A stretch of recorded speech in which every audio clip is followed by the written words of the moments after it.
Boa noite, como estão todos? Espero encontrá-los todos muito bem. Bom, nós temos uma nova aula do nosso curso Desafios do Desenvolvimento Brasileiro pós-Covid-19. Um curso organizado pela Escola do Parlamento, da Câmara Municipal de São Paulo, em parceria com o MITS da UFABC. Por isso mesmo, eu gostaria de agradecer à Escola do Parlamento pela oportunidade de discutirmos coisas que nem sempre temos como aprofundar, como nós gostaríamos. Um exemplo disso é o tema de hoje, financiarização e desenvolvimento. Um tema muito grave, um tema muito importante, que certamente impactou a economia mundial e a economia brasileira nas últimas décadas. Para falar com isso conosco, sobre esse tema, nós temos o professor Gabriel Rossini. O professor Gabriel Rossini é professor do Bacharelado em Ciências Econômicas e Humanidades da UFABC e do Programa de Pós-Graduação em Economia Política Mundial. É economista, doutorado pela Unicamp, professor da PUC São Paulo e da pós-graduação da Universidade Mackenzie.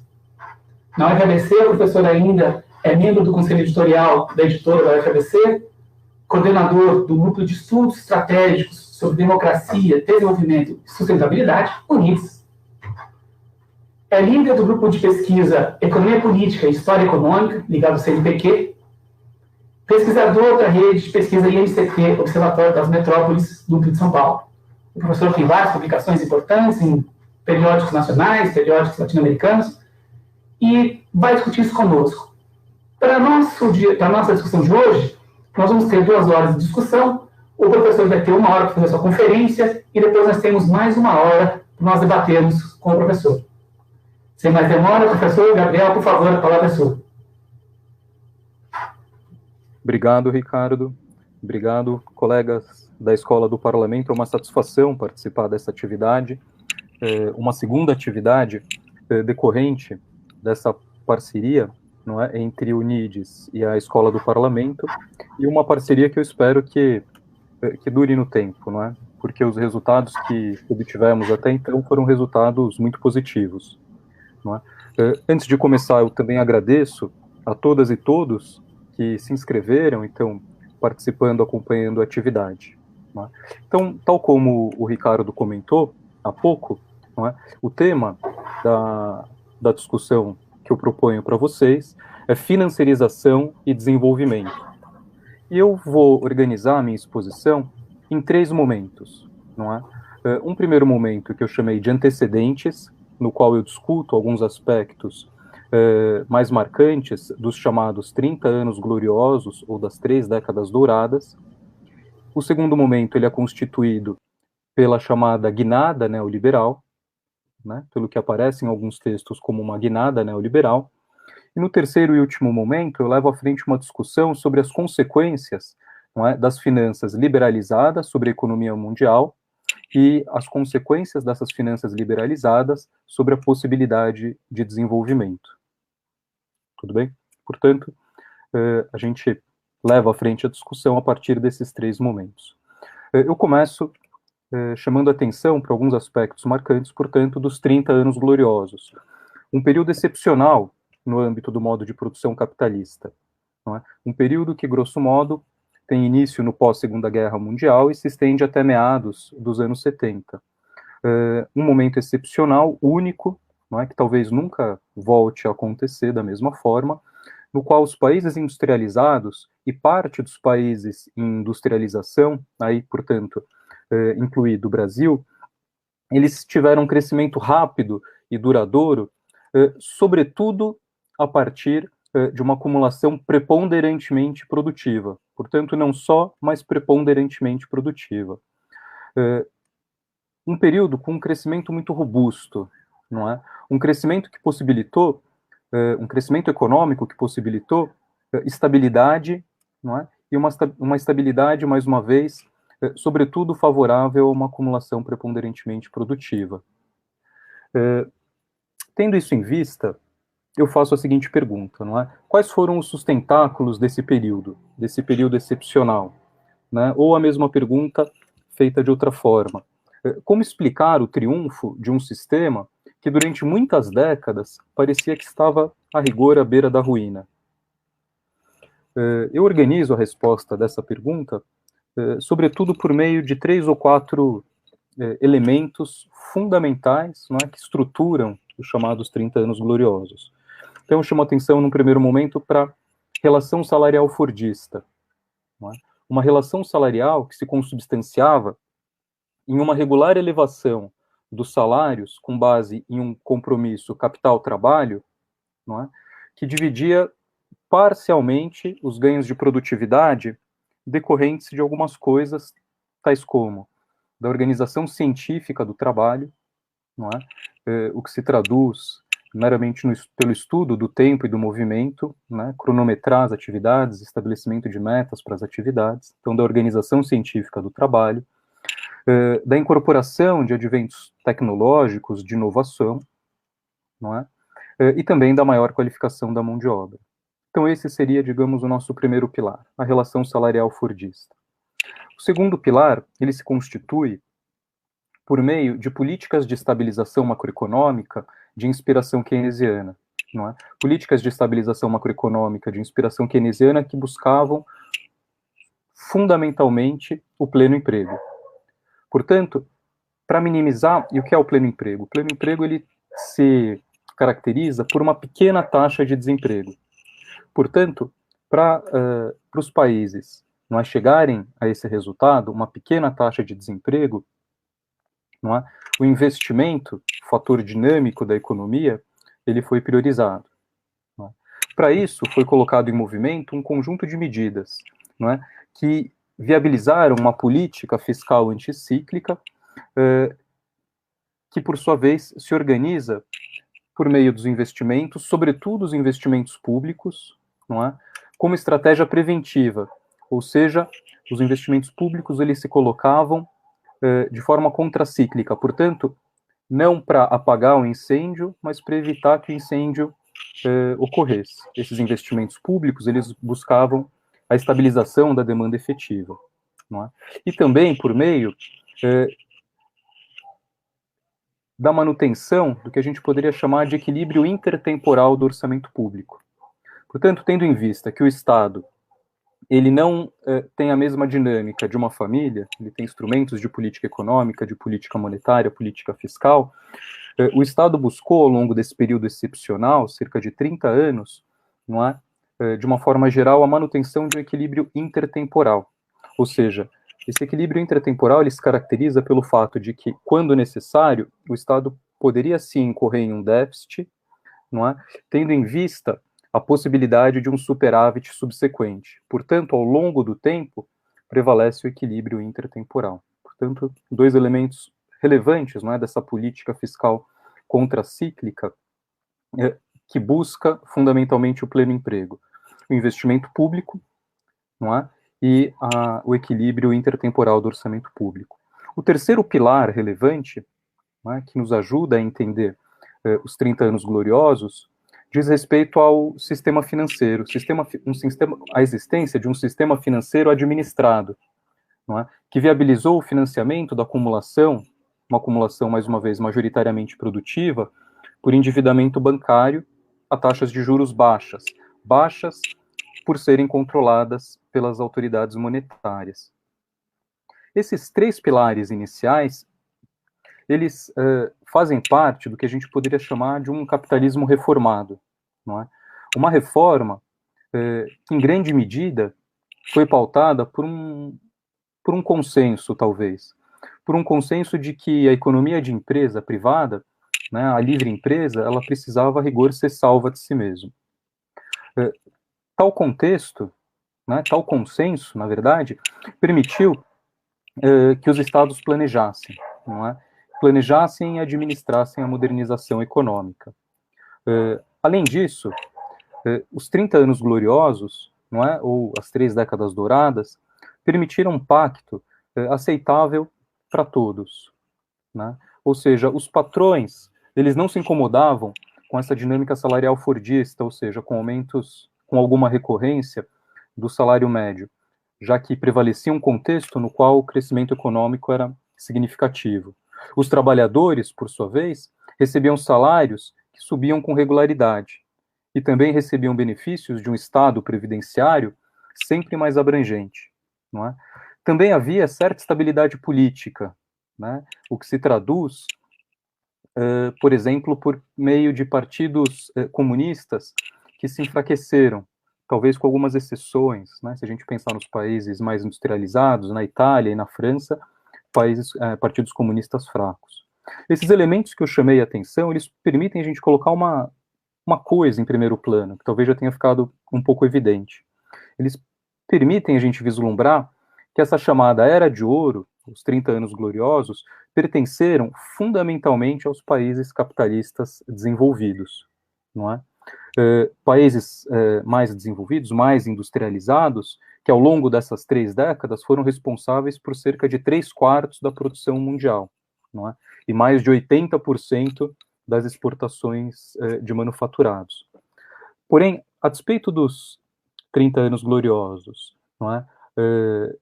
Terem ocorrido, sobretudo para os países mais industrializados, a periferia do sistema, tal como o Brasil, percebeu consequências ou efeitos relevantes desse período. Não por acaso, a geração de brasileiros ou de pessoas que aqui residiam, de brasileiros e brasileiras ou de pessoas que aqui residiam e nasceram nos anos 40 ou 50, não é? Vivenciaram ao longo da sua trajetória de vida um aumento significativo de renda, em termos médios, não é? A possibilidade de empregos mais estáveis, né? Dentre uma série de outras coisas. Agora, eu chamo a atenção para outro aspecto relevante, né? E outro aspecto relevante que ajuda a explicar esse período excepcional diz respeito à internacionalização e à transnacionalização da economia. A internacionalização da economia, ela se torna um elemento relevante porque ela possibilitou uma divisão internacional do trabalho mais profunda, não é? O que multiplicou a capacidade produtiva da economia mundial. Agora, para além da internacionalização, surgiu também, sobretudo a partir dos anos 60, uma economia cada vez mais transnacional, ou seja, um sistema de atividades econômicas para os quais os territórios e fronteiras dos estados, eles não constituíam o esquema operatório básico, mas, na verdade, se colocavam como obstáculos, não é? Ou seja, o mundo mais conveniente para essas gigantes, para essas empresas gigantes transnacionais, é aquele povoado por estados enfraquecidos, não é? O que foi possibilitado, em parte, por meio do que a gente chama de globalização. Não por acaso, o termo globalização, ele indica uma internacionalização econômica supostamente não submetida a intervenções institucionais ou nacionais, não é? É um termo, eu faço aqui um parênteses, que encara o globo como uma esfera formada por partes indiferenciadas e procura embutir na dinâmica econômica recente certa superação da compartimentação nacional por uma atuação mais livre dos indivíduos no mercado. Assim, a categoria globalização, ela omite que o globo terrestre continua sendo, na verdade, um estado, um mundo, não é?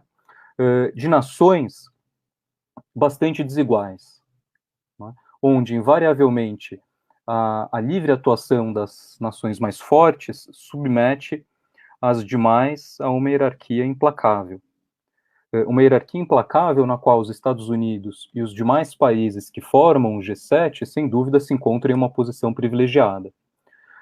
Uma dinâmica que também se organiza, não é, esse mundo globalizado, a partir, tal como eu disse há pouco, dessas grandes empresas multinacionais e transnacionais, não é, que possuem amplos direitos esses garantidos pelas potências dominantes, não é, que controlam a produção industrial de ponta, que de fato realizam processos de pesquisa e desenvolvimento e, consequentemente, são proprietárias, essas empresas, das patentes mais relevantes, não é?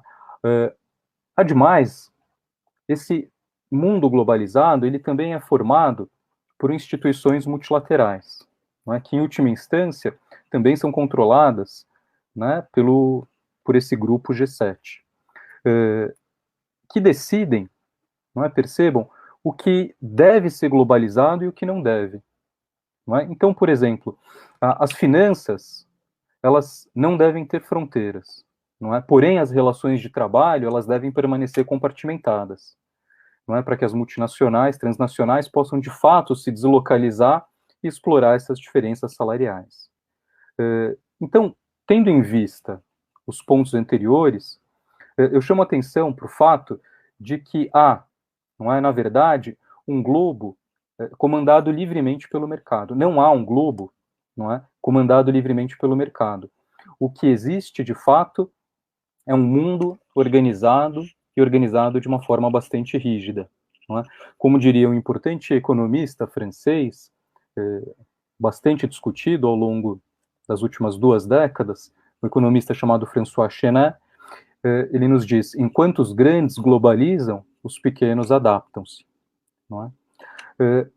Esse cenário que eu acabei de desenhar com vocês, um cenário, não é, que talvez possua como alguns dos seus elementos mais marcantes a relação salarial fordista, o pleno emprego, o sistema financeiro administrado, não é, que possibilitou o financiamento da acumulação preponderantemente produtiva, taxas de juros baixas, a dinâmica de internacionalização e transnacionalização do capital, esse cenário originou, não é, a despeito de muitas contradições, o período de maior prosperidade do modo de produção capitalista. Não é? Esses elementos, eles conformam um arranjo que teve origem, talvez, principalmente por meio de um acordo muito conhecido chamado Bretton Woods, um acordo que ocorre em 1944, no final da Segunda Guerra Mundial. Não é? Um acordo que estabeleceu, pela primeira vez, não é, regras para as relações comerciais e financeiras, sobretudo entre os países mais industrializados do mundo. Não é? Tal dinâmica, não é, teve como resultado uma prosperidade muito grande, e uma prosperidade muito grande, né, que se fez, né, que se coloca como realidade, sobretudo para os países, no âmbito dos países mais industrializados, e que se traduz em um amplo crescimento da economia mundial. Então, para vocês terem ideia, a produção mundial de manufaturados, ela cresceu 4 vezes, né, entre o início dos anos 50 e o início dos anos 70. A produção mundial agrícola também cresceu de forma impressionante. Não é? Esses anos excepcionais, eles, de alguma forma, fizeram com que os terríveis, não é, e talvez não, inevitáveis, ciclos de prosperidade e depressão, não é, bastante presentes e marcantes, não é, até a Segunda Guerra Mundial, se tornassem, na verdade, ao longo desses 30 anos, não é, uma sucessão de flutuações bastante mais brandas, não é, em virtude da administração macroeconômica keynesiana. Agora, esse período excepcional, não é, esse período único e que não vai se repetir novamente, ao menos não da mesma forma e com o mesmo vigor, talvez, ele se encerra com a chamada guinada neoliberal, que alguns autores discutem quanto a guinada neoliberal. Não é? Uma guinada que ocorre fundamentalmente a partir do início dos anos 70. Não é? E tem também alguns marcos. Dentre eles, o fato de que em 71, não é, o Richard Nixon, então presidente dos Estados Unidos, ele, diante de pressões, não é, crescentes por converter dólar em ouro, o Nixon ele suspende de forma unilateral o sistema de Bretton Woods, justamente quando ele cancela a conversibilidade de dólar em ouro. Não é? Outro elemento relevante diz respeito ao aquecimento inflacionário dos Estados Unidos, um processo que se torna notório a partir de 1972. As crises do petróleo de 73 e 79 também marcam esse período, né, também formam o cenário que vai acarretar essa guinada neoliberal, assim como o mercado de eurodólares e a formação, em virtude dessas crises do petróleo de 73 a 79, do chamado mercado de petrodólares. Não é? Ademais, houve, não é, uma sistemática queda da taxa de lucro sistêmica, não é? E houve também motivos endógenos, não é? E talvez uma forma de apreender uma forma interessante de aprender essa motivação endógena que gera esse contexto, que torna possível, viável a guinada neoliberal, uma forma possível de entender seja o paradoxo da tranquilidade, uma formulação de um economista bastante interessante, chamado Minsky. Ele nos diz o seguinte, olha só, a gente parte de um contexto no qual a economia ela tem um crescimento regular, né? Portanto, 30 anos gloriosos, um contexto de tranquilidade, não é? Um contexto no qual ocorre o aumento da confiança dos agentes econômicos, não é? Uma situação na qual as expectativas sobre o futuro, em grande medida, se efetivam, não é? O futuro, ele, de alguma forma, ele passa a ser meramente concebido como extrapolação do passado. E essa confiança crescente leva as empresas a endividarem-se e a investirem cada vez mais. Porém, essas dívidas crescentes e esses investimentos cada vez mais recorrentes e também mais arriscados, em virtude da própria dinâmica da concorrência intercapitalista, paulatinamente vai fragilizando essas empresas. Não é? Fragilidade essa crescente que se explicita quando há, por exemplo, ou em virtude, por exemplo, do acúmulo de dívidas e da realização de investimentos mais arriscados, e quando há o aumento da taxa de juros. Não é? Isso cria, portanto, um contexto que reverte esse conjunto de expectativas positivas anteriores. Não é? E essas avaliações pessimistas, elas têm como resultado, não é? E esse contexto de maior fragilidade dessas empresas, já muito endividadas, tem como resultado um aumento da taxa de juros, não é? Que acaba colocando em xeque as empresas, mais uma vez, já muito endividadas. Não é? E isso tem uma consequência evidente. Não é? A consequência é a diminuição do crescimento econômico, do ritmo de crescimento econômico e a diminuição do emprego. Esse contexto adverso, formado, não é, mais uma vez, por esse conjunto de elementos relevantes que ocorrem ao longo dos anos 70, né, o fim da paridade dólar-ouro que coloca o sistema em xeque, o sistema de Bretton Woods em xeque. Um processo de aquecimento inflacionário em alguns países, marcadamente nos Estados Unidos, a partir de 72. As crises do petróleo de 73 e 79. Não é? O mercado de eurodólares e a formação dos petrodólares, não é, que constituíam imensos volumes de liquidez, de dinheiro, que estavam em busca de se valorizar, de formas interessantes para se valorizar. Não é? A queda do lucro e o chamado paradoxo da tranquilidade, não é, formam, portanto, um cenário adverso, não é, que se mantém, e que se mantém de forma persistente, não é, e ocasiona mudanças muito importantes ao longo dos anos 70, não é, ocasiona, dentre outras coisas, uma nova dinâmica da mundialização ou da globalização, não é, se a gente levar à frente o termo anglo-saxão. Também ocasiona uma radical virada das políticas públicas adotadas até então. Não é? Eu chamo a atenção no que diz respeito a essa mundialização ou globalização, essa dinâmica da mundialização e da globalização, eu chamo a atenção para sua frente produtiva. Não é? Nessa frente, a dinâmica pautada pelo movimento no qual, né, tal como eu chamei a atenção para uma frase do Chené há pouco, os grandes globalizam e os pequenos adaptam-se, tem como centro a ofensiva contra as conquistas dos trabalhadores após a Segunda Guerra Mundial. Ou seja, o que é impulsionado, não é, por exemplo, por meio do desenvolvimento de novos tipos de empresas que acessam parte da mais-valia extraída por empresas subordinadas, espalhadas por todo o mundo. Não é? Um processo que coloca em primeiro plano o fato de que a nova forma de organização do trabalho, desregulamentada, flexibilizada, acaba constituindo, não é, a mola essencial da mundialização, não é? Da mundialização financeira e também da mundialização produtiva.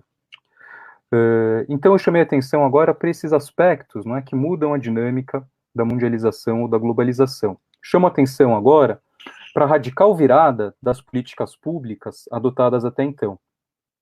A partir dos anos 70, em virtude desse contexto adverso, não é, a luta contra a inflação, ela passou para o primeiro plano. Portanto, houve uma mudança fundamental.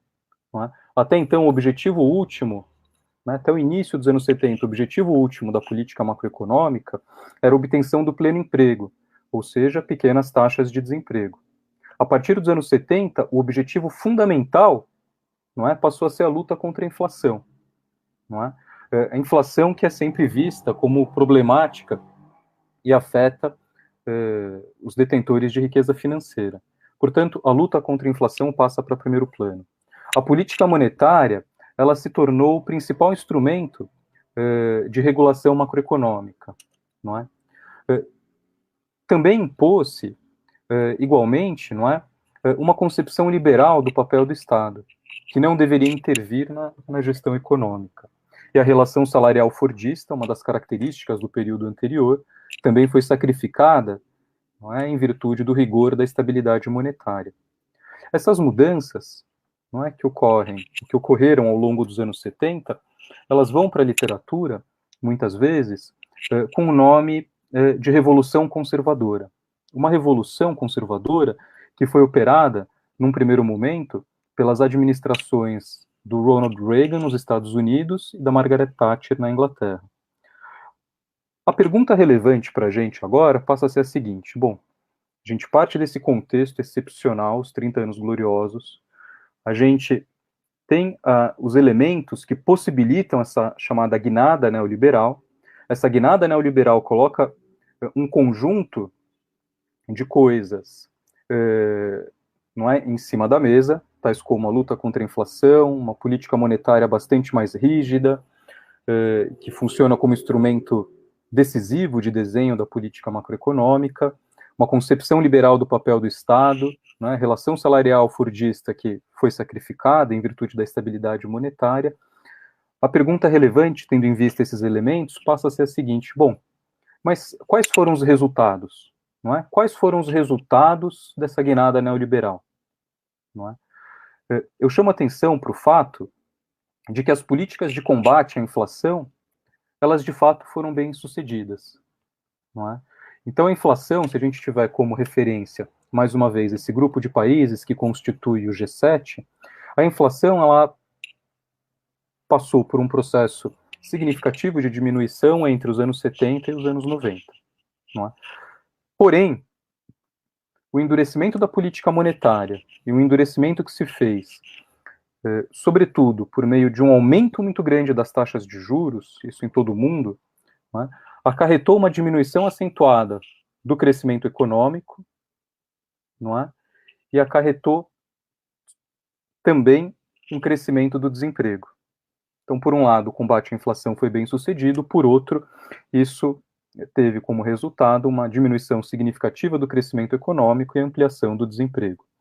Isso se torna notório quando a gente tem em vista os dados, seja, não é, das economias avançadas, não é, seja do chamado G7. Não é? O que destoa desses dados, no que diz respeito a crescimento econômico, é o comportamento das chamadas, não é, economia em desenvolvimento e da Ásia emergente.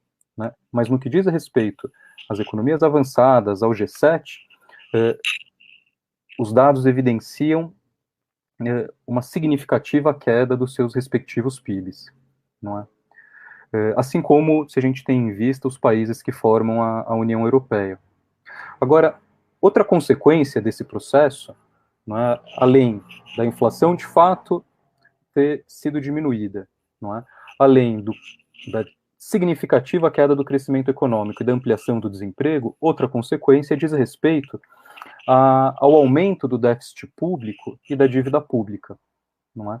Um aumento que, dentre outras coisas, decorre justamente dessa grande ampliação das taxas de juros. Não é? De uma tal forma que o peso da dívida pública ele se tornou enorme, não é? Ele se tornou muito significativo.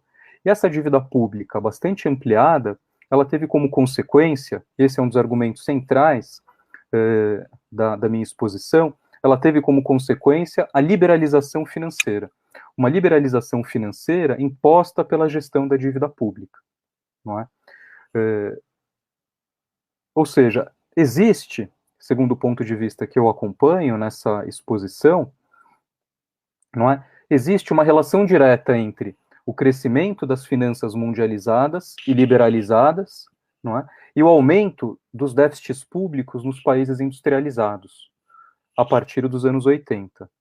Né? Então, repito, há uma relação direta, não é, entre finanças liberalizadas e desregulamentadas, mundializadas, e o aumento dos déficits públicos, num primeiro momento, nos países industrializados, a partir dos anos 80.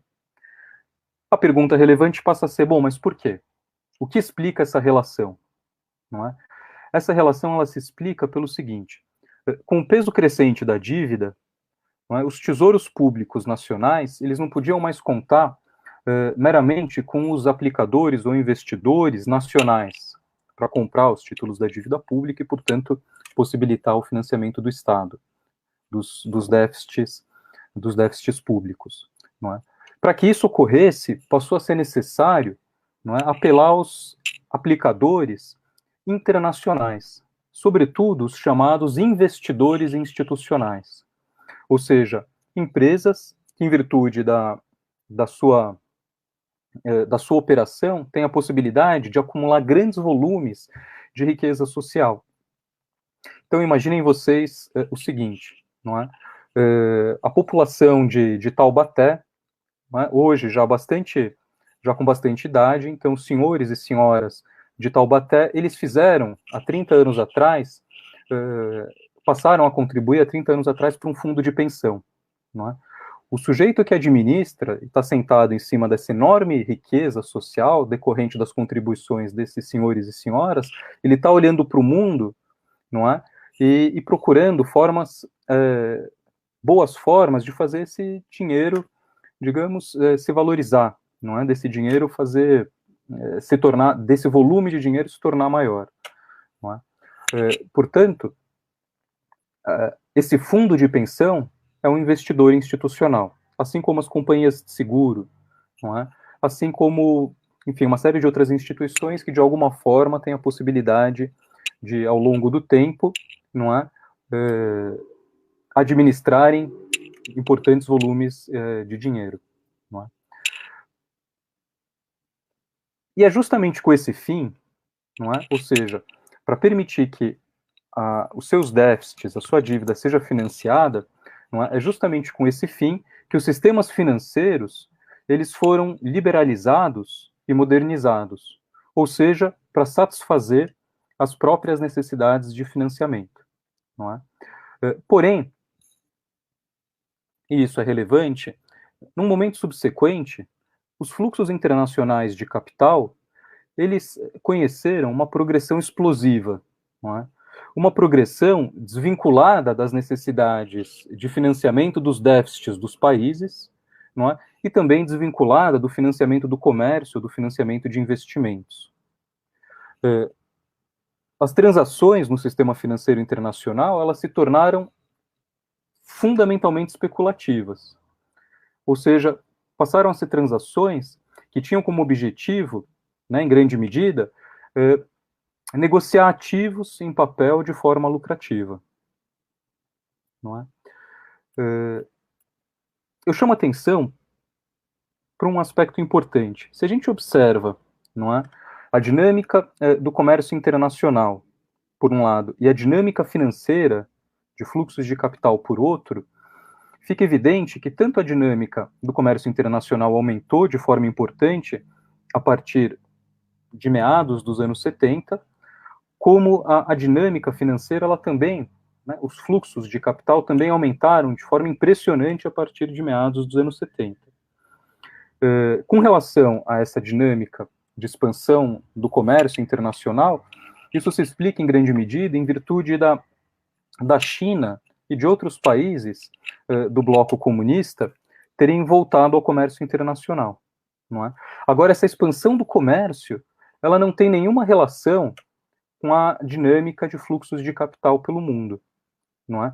Ou seja, de acordo com dados, não é, do Banco de Pagamentos Internacionais, do BIS, né, a sigla em inglês é BIS, enquanto a dinâmica do comércio internacional entre, não é, meados dos anos 70 e 2015 aumentou aproximadamente 10, 12%, não é?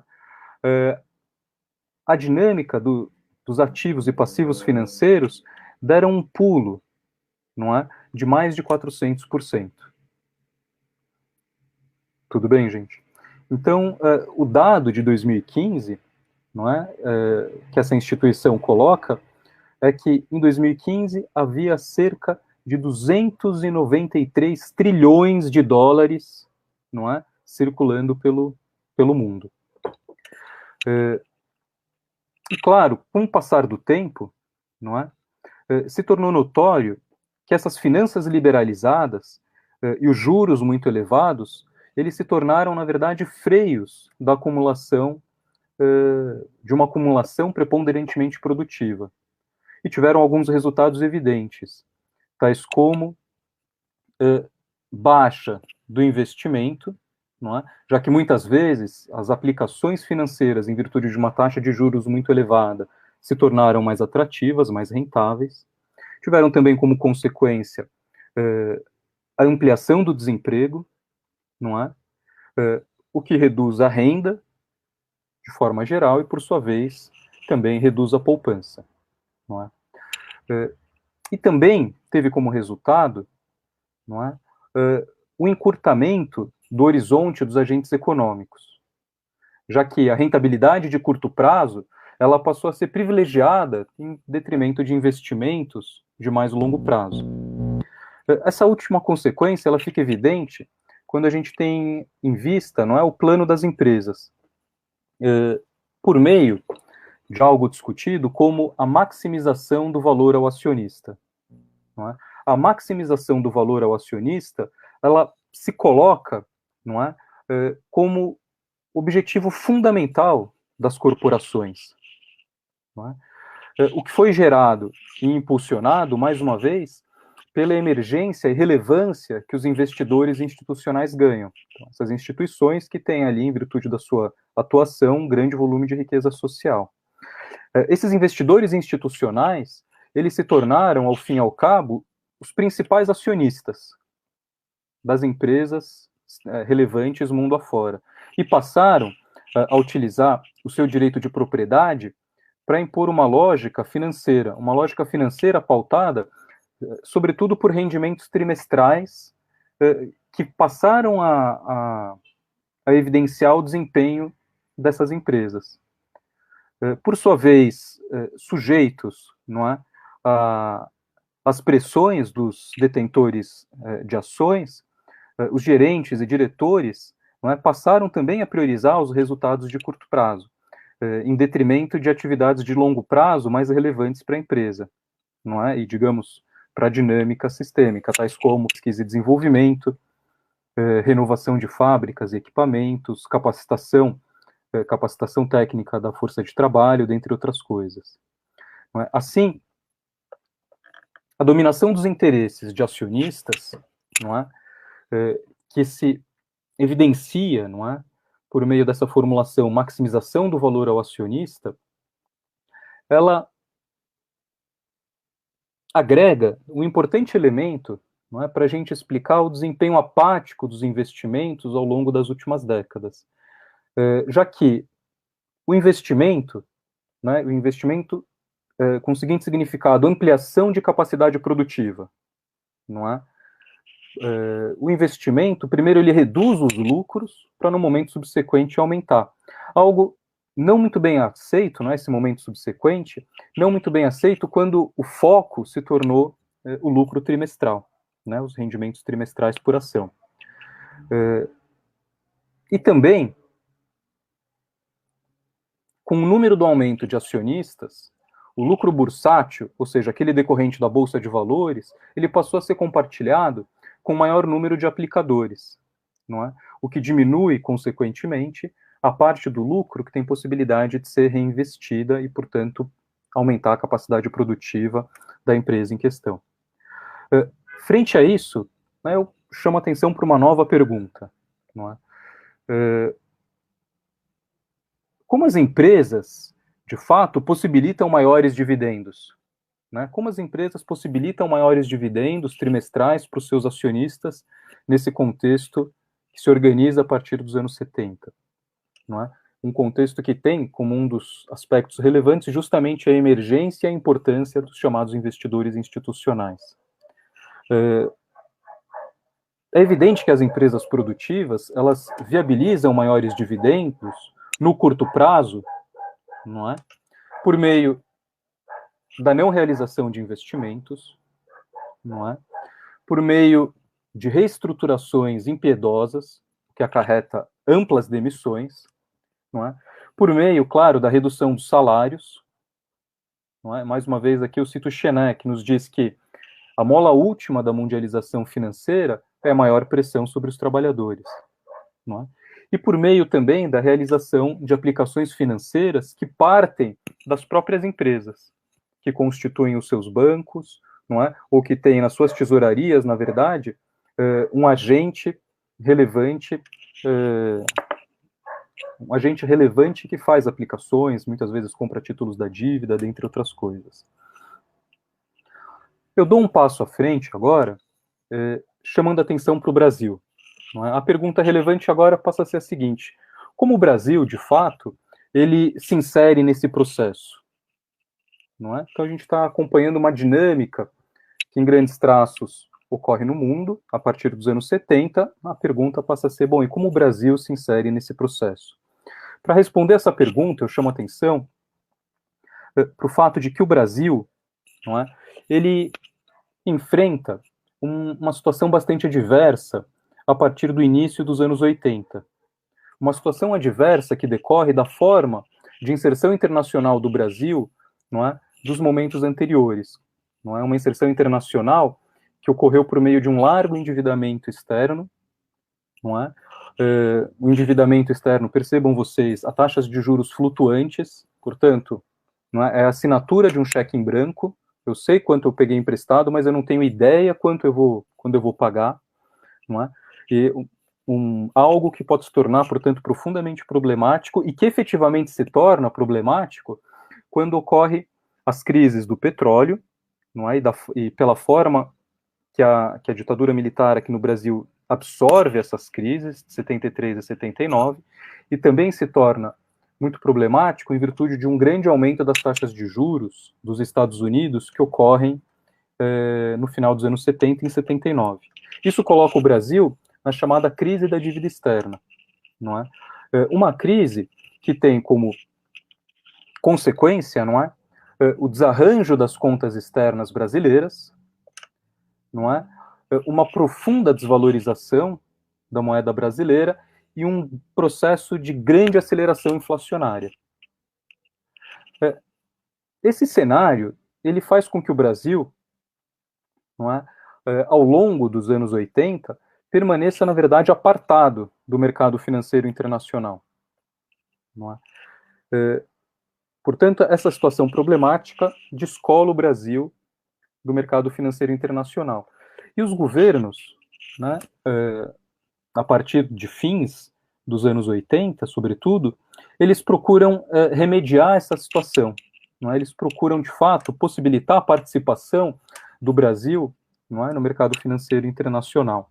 E, para isso, diversas reformas foram implementadas, tais como a redução das barreiras não tarifárias, não é, e do imposto de importação, que até então eram pilares de proteção da indústria nacional, a abertura da conta de capital, não é, a internacionalização do mercado brasileiro de títulos e ações, que ocorre em 91, não é, a subvenção, não é, tributária a donos de ações e de ganhos financeiros de não residentes, não é, modificações legais que buscavam, em última instância, resguardar os credores do Estado, o que se coloca por meio da Lei de Responsabilidade Fiscal, além de diversas privatizações. Não é? Esse processo, não é, que tem início de forma marcante, né, em 89, não é, esse processo aliado, num momento subsequente, ao quadro macroeconômico decorrente do Plano Real, quadro macroeconômico que se caracteriza, sobretudo, por uma ampla rigidez dos gastos públicos, por uma adoção de uma taxa de juros muito elevada, por um câmbio sobrevalorizado, não é, para garantir estabilidade de preços e também por novas privatizações, produziu um novo contexto, não é? Produziu um novo contexto competitivo para a indústria nacional, não é? E impediu a ocorrência de ciclos consistentes de investimento. Essa nova realidade fez com que as empresas, de uma forma geral, aqui no Brasil, realizassem, ao longo dos anos 90, certo ajuste defensivo, não é? Ou que a professora Maria da Conceição Tavares chamou de destruição não criadora. Uma destruição não criadora que se caracterizou pelo enxugamento de custos por meio de demissões, por uma ampliação cada vez maior da importação de insumos, não é, utilizados pela indústria de transformação brasileira, pela terceirização de atividades, tais como serviços de limpeza, segurança, assistência técnica, não é? Dentre outros, e também por uma contínua desnacionalização do setor industrial e por falências de empresas, não é? A questão é, mais uma vez, esse cenário, esses elementos relevantes que conformam esse cenário que o Brasil passou a enfrentar, sobretudo a partir, não é, de fins dos anos 80, não é, eles tiveram, esse cenário, ele teve como resultado, essa nova situação teve como resultado, não é, estabilidade de preços, por um lado, não é, estabilidade de preços, portanto, aquela ampla aceleração inflacionária, não é, que se torna muito importante ao longo dos anos 80, não é, foi minimizada, e foi minimizada em virtude de um grande aumento das taxas de juros, não é? Aumento das taxas de juros, então a gente tinha, por exemplo, a taxa de juro anual de 97, 98, 99 chegou a 40% ao ano, 45% ao ano, não é? Então imaginem vocês, não é, quem fazia uma aplicação tinha um rendimento de 45%, não é, ao fim de um ano. Esse contexto de uma ampliação tão significativa das taxas de juros, claro, mais uma vez ele se traduziu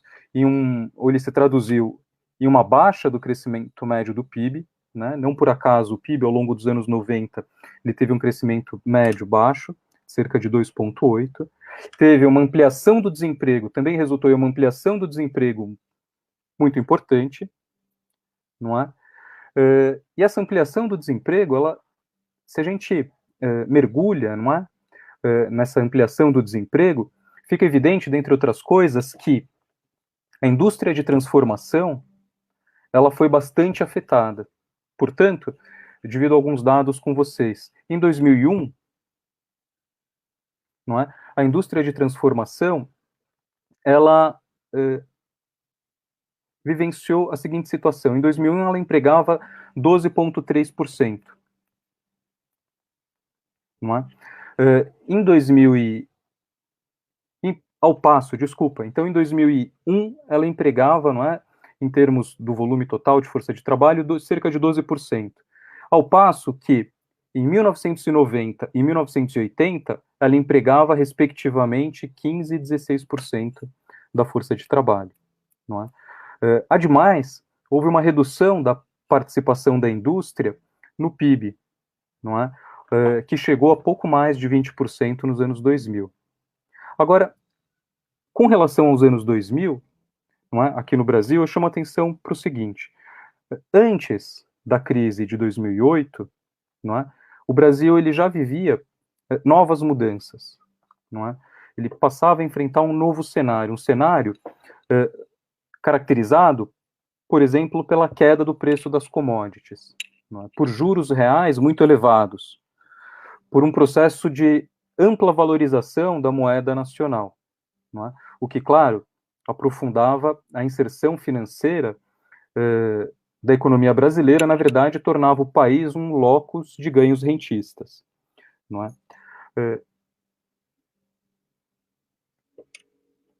Então, para vocês terem ideia, não é? A partir de 2008, portanto, dando um passo à frente, como resultado da crise financeira, não é? Subprime, crise de subprime norte-americana, o Brasil ele sentiu um baque muito grande. Não é? Esse colapso financeiro ele se torna evidente aqui no Brasil se a gente tem em vista que em 2007 a economia brasileira cresceu 6%, em 2008 cresceu 5% e em 2009 teve um recuo de 0,2%. Não é? Além disso, há outros dois elementos que ajudam a explicar esse contexto bastante adverso enfrentado pela economia nacional de então. Não é? E esses dois elementos, e aí já no governo Dilma Rousseff, dizem respeito a, por um lado, o ajuste fiscal implementado pelo Joaquim Levy, não é? Em prol de uma suposta retomada da confiança dos agentes econômicos, e, por outro, diz respeito a um conjunto de opções equivocadas, não é? Que foram tomadas no sentido de priorizar os investimentos privados em detrimento dos públicos, não é? Por meio de desonerações tributárias e de subsídios. O que aparece, não é, tal como a Laura Carvalho formula, o que aparece por meio da adoção, não é, integral da chamada agenda Fiesp, uma agenda constituída pela desvalorização do real, redução da taxa de juros, por ajuste fiscal, não é?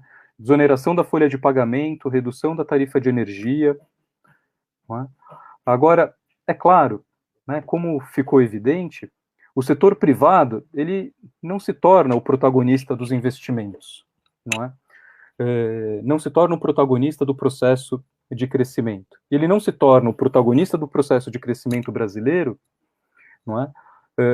Pelo fato de que havia, não é, uma ampla contração do comércio internacional, que resultou da crise da periferia europeia, né, lembrem vocês a situação da Grécia, né, de outros países, Espanha, Portugal, em 2012, não é, da desaceleração da China e da tênue dinâmica econômica dos Estados Unidos. Não é? Ademais, houve a retração da demanda doméstica, claro, resultante da diminuição dos investimentos públicos e do ajuste fiscal então implementado. Não é? Esses elementos, eles fizeram com que em 2011, não é, ocorresse uma desaceleração bastante evidente da produção industrial, não é?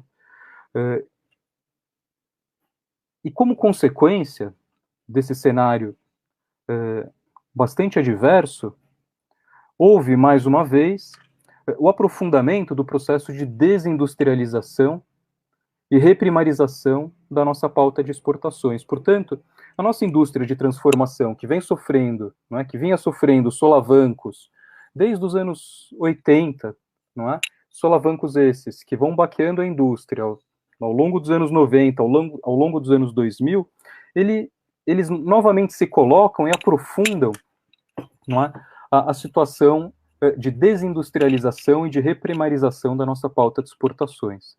Não é? Se a gente tem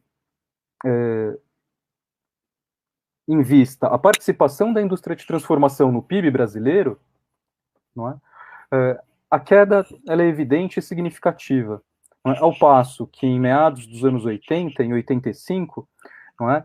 A indústria, especificamente em 85, a indústria representava cerca de 35% de transformação, não é? A indústria de transformação representava cerca de 35, 36% do PIB brasileiro. A gente chega em 2018, 2019 com a indústria ali em torno de 9, 10%, não é? Representando 9, 10% do PIB brasileiro. Em termos da reprimarização da nossa pauta de exportações, os dados eles são ainda mais alarmantes, não é? A participação de produtos manufaturados nas exportações caiu, né? Divido mais um dado com vocês, caiu de cerca de 60% em 2000 para 36% em 2008. não é? Portanto, uma queda excepcional e notória. Não é? A partir daí, não é? Nesse momento eu já avancei bastante, eu começo a pontuar alguns elementos conclusivos. Chama atenção para o fato de que as finanças liberalizadas e mundializadas, não é? E também o impacto negativo das políticas econômicas praticadas nas últimas décadas aqui no Brasil resultaram na diminuição da participação da indústria de transformação no PIB, na redução do emprego industrial, na queda sistemática das exportações industriais, de média e alta tecnologia, não é? E no correlato aumento das importações de insumos para a indústria de transformação. Não é? Portanto, a despeito da ocorrência de décadas de industrialização, no Brasil nos anos 60, nos anos 70, sobretudo com o segundo PND, que foram capazes de originar um parque produtivo diversificado e complexo, prevalece no Brasil, a partir dos anos 80, um profundo processo de desindustrialização. E percebam, de desindustrialização precoce, ou seja, uma desindustrialização que ocorre com um nível de renda per capita que, de acordo com a literatura, não explica esse processo, não é? O que, mais uma vez, como eu comentei, pode ser remontado aos anos 80. Um processo que é bastante preocupante, não é? Porque a mais importante contribuição da indústria não é o seu produto imediato, nem os seus efeitos sobre outras indústrias, não é? Mas, na verdade, o seu efeito sobre o nível geral de educação, de habilidade, né, o modo de vida, de inventividade, possibilidade de inovação, não é? Estoque de tecnologia, dentre outras coisas. Tal cenário de desindustrialização, tal processo de desindustrialização, ele dificulta muito o desenvolvimento, né? Um desenvolvimento pautado na indústria e nos serviços intensivos em conhecimento, não é? Já que esse desenvolvimento ele não possui um caráter espontâneo, não é?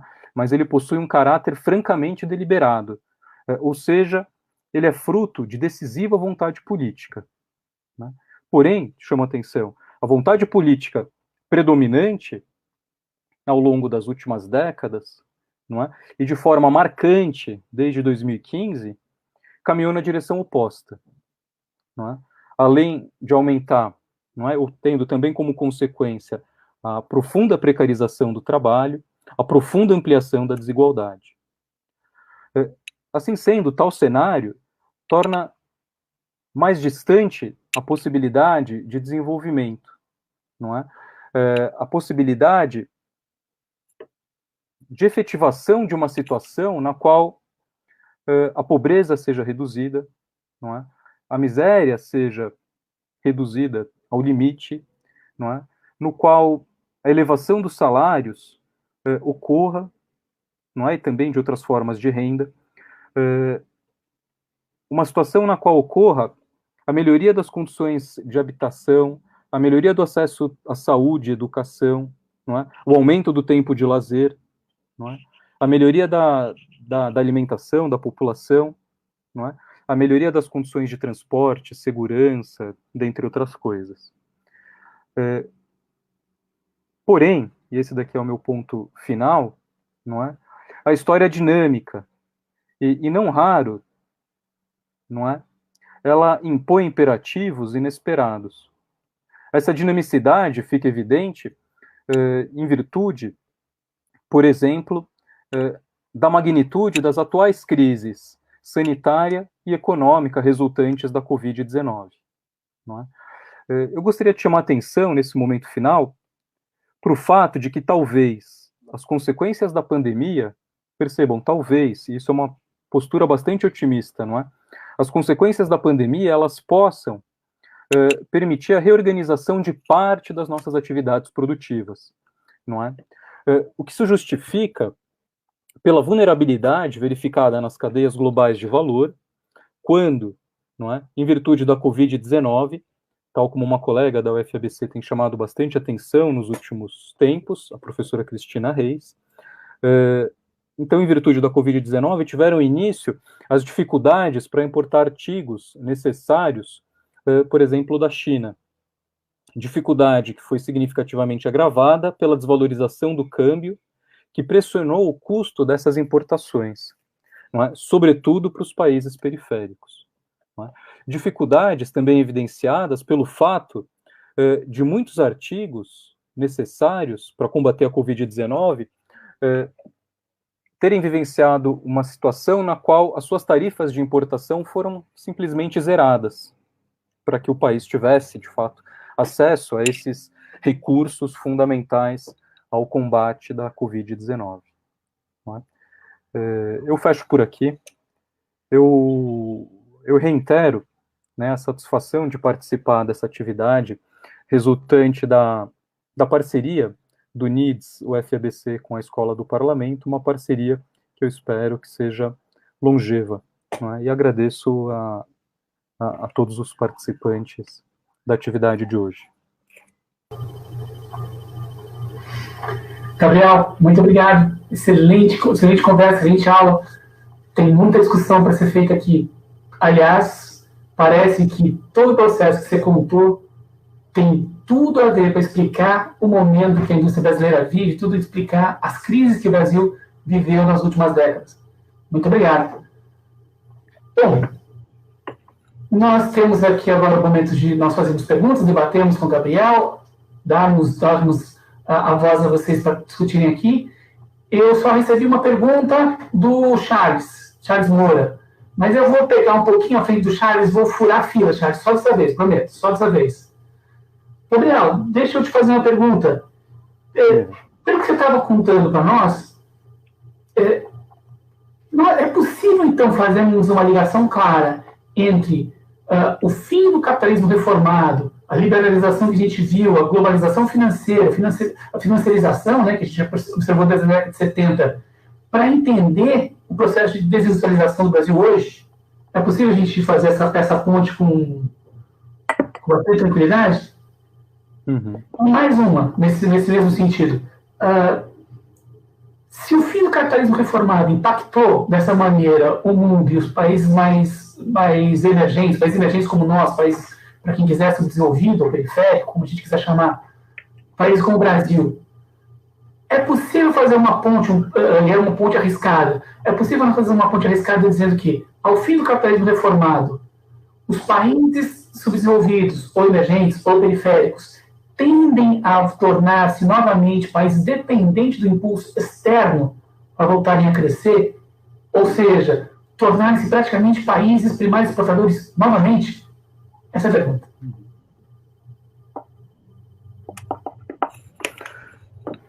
Ricardo, obrigado pelas perguntas.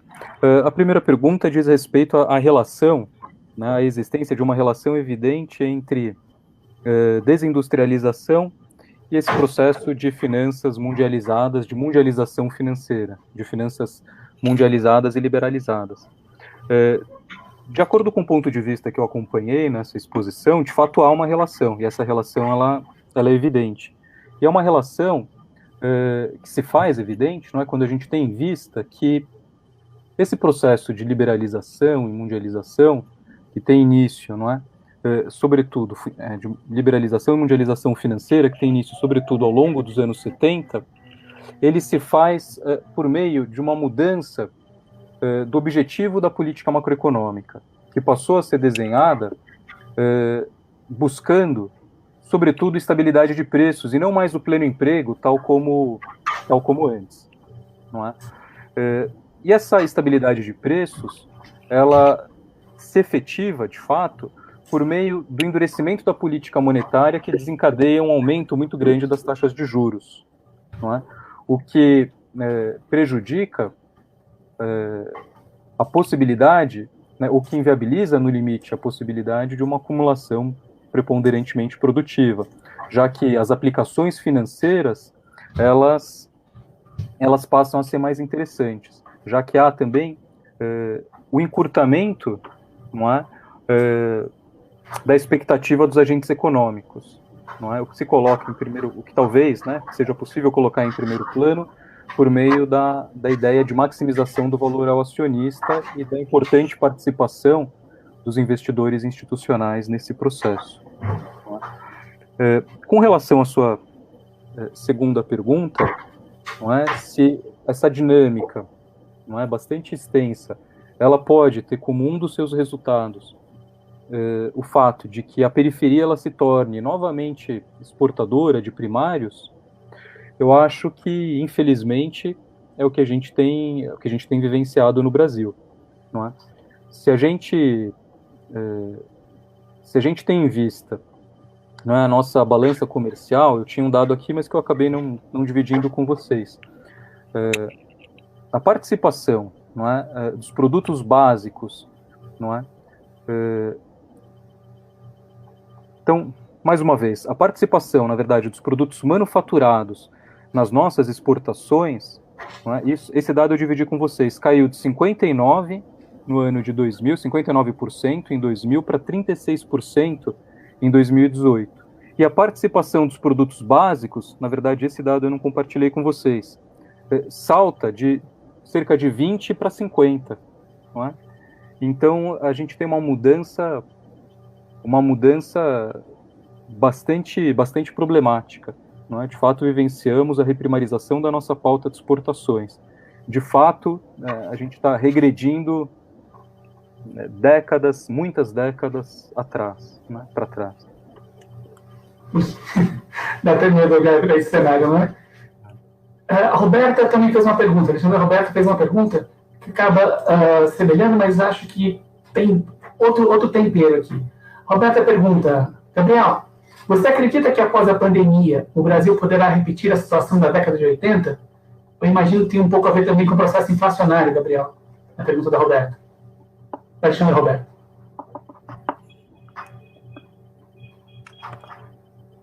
Tá.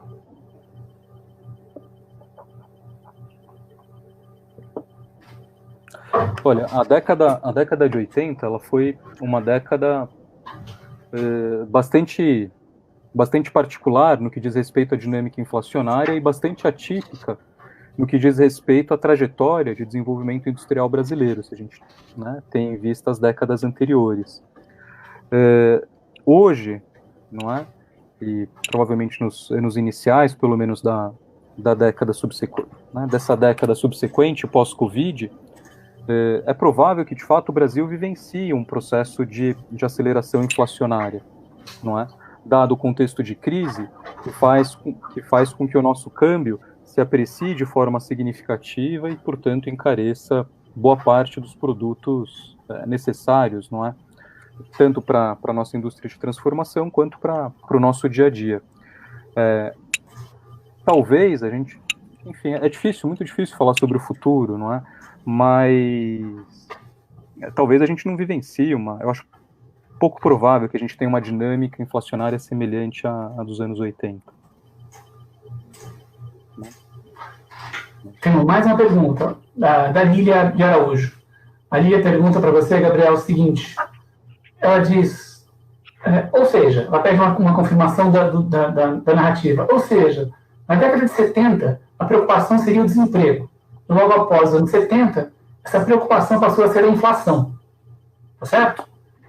Ela pergunta, é uma afirmação e ela pergunta, é isso mesmo? E em seguida ela faz a outra pergunta, uma segunda pergunta. Ela diz, isso seria o motivo do retrocesso? Olha, de fato, até o desenho da política macroeconômica que prevalece a partir da Segunda Guerra Mundial, não é? Até meados dos anos 70, era um desenho que buscava, sobretudo, um contexto ou uma situação de pleno emprego, portanto, uma pequena taxa de desemprego. Isso muda, né, e muda de forma radical ao longo dos anos 70, em virtude daqueles diversos elementos que eu procurei pontuar com vocês. Muda de forma significativa e de uma tal forma que o objetivo passa a ser a busca de estabilidade de preços, né, a baixa inflação, não é? E de fato, não é? Isso se coloca como um elemento de retrocesso no que diz respeito à possibilidade de desenvolvimento, a dinâmica de crescimento econômico, né, no que diz respeito à ampliação do desemprego, a acentuação incrível da desigualdade, não é, que vivenciamos tanto aqui no país quanto o mundo vivencia, não é? Então, de fato, se coloca como um retrocesso.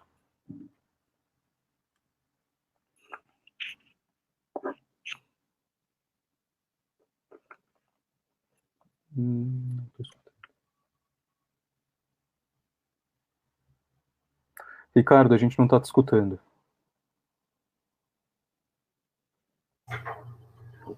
Ia provocar, eu falei que ia provocar você, mas antes ia chamar a atenção para um fato que me chamou a atenção aqui. Eu estava olhando as pessoas que estão participando da aula e contei, se eu não contei errado, 6 homens. O resto são todas mulheres que estão aqui e fazendo o curso conosco. Eu queria parabenizar. Primeira coisa, parabenizar e, puxa vida, fico muito contente com o empoderamento feminino recente. Fico muito feliz e espero que vocês consigam equilibrar o jogo, que ainda não está equilibrado como nós gostaríamos, como seria bom para todo mundo. Isso é um comentário que eu queria fazer. E queria te provocar, Gabriel. Veja só, nessa discussão que que você levou a cabo aqui bastante brilhantemente, inclusive, tem coisas que tumultuam o cenário agora, não é? Tem coisas novas que estão tumultuando o cenário. Uma vai puxando na mesma direção do que você vem analisando, vem piorando a situação, que é a emergência dessa tecnologia nova, essa chamada indústria 4.0, que está deixando os países periféricos de fora desse progresso. Nós não temos como acompanhá-los, parece, os países mais ricos. Por outro lado, e aí eu não sei qual é a consequência, eu queria ouvir a tua opinião, como é que a China entra nesse problema da financiarização? Nós sabemos que ela tem uma grande quantidade de ativos americanos guardados consigo, mas ela parece que não os usa, ou pelo menos não está usando para fazer muita pressão nesse momento. E, no entanto, ela está querendo tornar a moeda dela um novo item fundamental nas trocas internacionais, começando pela Ásia, mas parece que ela quer ampliar. Então, eu queria ouvir a tua opinião sobre essas duas coisas. Primeiro, essa nova tecnologia que parece estar puxando a gente para a mesma direção que você está falando da preocupação com relação ao futuro dos países periféricos, no Brasil, no caso, que nós estamos discutindo aqui. E segundo, essa China, essa coisa nova, imensa, rica e poderosa, inclusive financeiramente, que tem muito, como é que eu vou dizer, tem muita força para se tornar um player no mercado financeiro mundial, talvez tão poderoso como a nação mais rica do planeta hoje. Opinião sua, por favor, Gabriel. Olha, primeiro com relação, né, às questões atinentes à indústria 4.0 e o fato de que a gente até então não aparentemente não há perspectiva do Brasil se inserir de uma tal forma no cenário internacional, de uma tal forma que acompanhe, de fato, a dinâmica da indústria 4.0. O Brasil ele tem uma trajetória industrial interessante, que, grosso modo, é a seguinte. O Brasil ele teve, não é, um processo de industrialização muito bem sucedido ao longo dos anos 50, 60, dos anos 70, já os anos 80, a partir dos anos 80 não, o que ocorre, né, os ganhos de produtividade que tivemos ao longo dos anos 70, eles ainda resultam sobretudo dos investimentos ali realizados no segundo PND, não é, ali no final da primeira metade dos anos 70. Mas eu chamo atenção para isso pelo seguinte, porque o processo de industrialização brasileiro, quando ele se organizou por meio da cópia de padrões de industrialização de fora, ele foi bem sucedido. A partir do momento que esse processo ele passou a demandar, não é, pesquisa, desenvolvimento, quando a gente sai de um contexto pautado ali pela industrialização de base, não é, e passa para um contexto no qual prevalece a microeletrônica, os computadores e assim por diante, quando a cópia ela não era mais tão, ela deixa, não é, de ser tão simples, o Brasil passa a enfrentar problemas, não é? Passa a enfrentar problemas que se explicitam em virtude de todo o processo que que conversamos, né? Problemas que aparecem por meio de uma recorrente, talvez ininterrupta, fragilização do parque produtivo nacional a partir dos anos 80, não é? A relação China-Estados Unidos, não é? É uma relação bastante conflituosa, né? Um conflito que, dentre outras coisas, provavelmente se acentua agora no âmbito da pandemia, se acentua, não é? Quando a gente tem em vista a retomada da Rota da Seda, né, o 5G. Mas a China, ela tem uma situação na qual, uma situação particular, não é? Ela tem um volume, tal como o professor Ricardo colocou há pouco, de títulos norte-americanos incrível, não é? E que um volume que de fato pode funcionar como uma forma de pressão geopolítica, não é? Mas que a China mexe com muito zelo, justamente para não, digamos, sucatear esse volume de ativos, esse volume, esse instrumento, possível instrumento geopolítico que, quem sabe, um dia seja a China lança a mão para participar do jogo, não é? Mas não escutamos você. O microfone está fechado. Eu desligo para não atrapalhar e esqueço de ligar, perdão. Temos uma pergunta nova do Charles. O Charles tinha feito a pergunta, mas eu tinha ficado em dúvida, não tinha entendido. Agora o Charles reformulou e acho que ficou bem legal. Ele pergunta para você, Gabriel. A mudança de natureza dos planos de previdência complementar que formam o investimento institucional mencionado por você é a base da pergunta dele. E ele pergunta, efetivamente, os planos deixaram de definir o benefício para os planos deixaram de definir o benefício para definir somente a contribuição. Gostaria de saber se o professor, eu estou tendo a pergunta porque ele escreveu de outra maneira, os planos deixaram de definir o benefício para definir somente a contribuição. Queria saber se ele, professor, entende se não foi isso também que impôs uma visão de curto prazo para os investimentos dessas poupanças. Tá. Claro, olha só, Charles, se eu vou tentar pegar alguns elementos da sua pergunta aqui. Me parece que, de fato, essa lógica curto-prazista, não é? Ela é uma lógica que passa a ser muito relevante, não é? Ou seja, a expectativa de rendimentos trimestrais, não é? Em detrimento dos resultados de um investimento que só ocorreriam depois de um longo prazo de maturação. Essa lógica curto-prazista, ela se impõe, não é? Em virtude da dinâmica da financiarização, em virtude desse processo de mundialização, desregulamentação, liberalização, acompanhado com um aumento muito grande das taxas de juros, não é? O que torna as aplicações financeiras muitas vezes mais interessante, com retornos mais significativos do que, de fato, os investimentos, ou seja, ampliação de capacidade produtiva. Eu acho que isso coloca, né, esse processo coloca essa lógica curto-prazista em primeiro plano.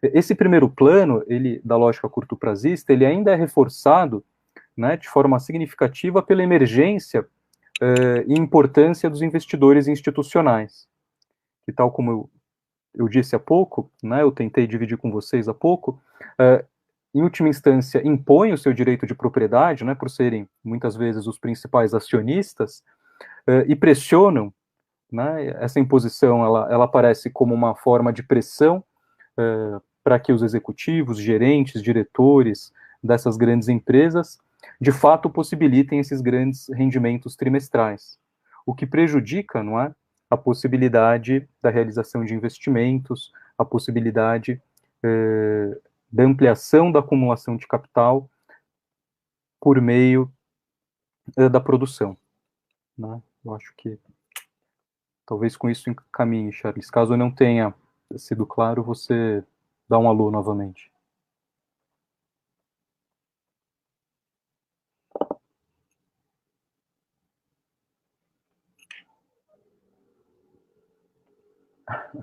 Eu vou colocar um post-it aqui para mim ligar o microfone. Gabriel, mais uma provocação. Quando a gente olha para os tempos recentes, como você bem falou, a própria financiarização, a própria imposição da necessidade de curto prazo, como chamou o Charles Moore a atenção agora, para realização de ganhos no nível das empresas, no nível do capital, parece que empurrou a gente, e eu lembro que isso já era uma discussão passada, levou muitas empresas a deixarem de ter um planejamento de investimentos de longo prazo, de longa maturação, de difícil maturação, priorizando mais a administração do caixa, a administração da sua tesouraria, levando isso a uma especulação financeira, enfim, toda essa discussão que você fez brilhantemente. A minha pergunta é no seguinte sentido. Duas perguntas, na verdade. Primeira, quando a gente olha, por exemplo, para os Estados Unidos, a gente percebe que muito do desenvolvimento científico, tecnológico e produtivo americano para os setores mais modernos, mais tecnológicos, tem quase, não sempre, mas tem muita base nas encomendas do próprio governo americano, do próprio Estado americano. Muitas tecnologias mais avançadas têm um pezinho nessas encomendas tecnológicas. Ou seja, não são iniciativas, né, do setor privado. E essa é uma pergunta essa é uma afirmação que vai se dar a seguinte pergunta primeiro. Nesses países mais ricos, dado esse caráter financiarizado e urgente dos ganhos do capital, para termos avanços tecnológicos, agora precisamos cada vez mais do Estado? Essa é uma pergunta. Porque precisa da encomenda deles, como no caso americano, por exemplo, para puxar numa direção específica que se queira levar o capitalismo daqueles estados. E a segunda pergunta é uma especulação pura mesmo, uma especulação daquelas bem de ligação imediata na cabeça que se faz quando você ouve uma boa palestra, é que os avanços tecnológicos recentes que a gente viu lá, e tem essa base tecnológica encomendada pelo governo americano, por outro lado, a tecnologia é bem fantástica, é bem incrível, mas elas resultaram, por exemplo, numa face muito valorizada, que está dando muito o que falar, muita pesquisa, que são as redes sociais.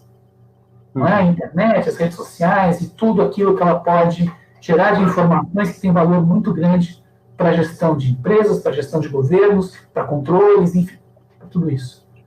Mas isso não custa muito capital. Isso não é coisa de longa maturação.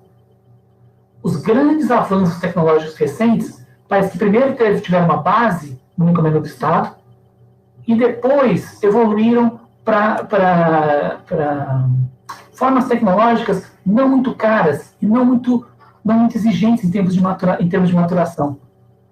Minha pergunta, a segunda pergunta, então, nesse sentido estaríamos nós caminhando para um período de baixo investimento em capitais, eu vou dizer isso melhor, em capitais fixos, em grandes empresas, grandes indústrias, grandes maquinários, grandes empregos, grandes gerações de demanda, para investimentos em tecnologia de software, que é uma tecnologia relativamente barata de ser produzida e de curta maturação, mas que acaba gerando, além de muitos lucros de curto prazo até, também um excelente mecanismo de controle social, tanto do ponto de vista do governo, como do ponto de vista das empresas?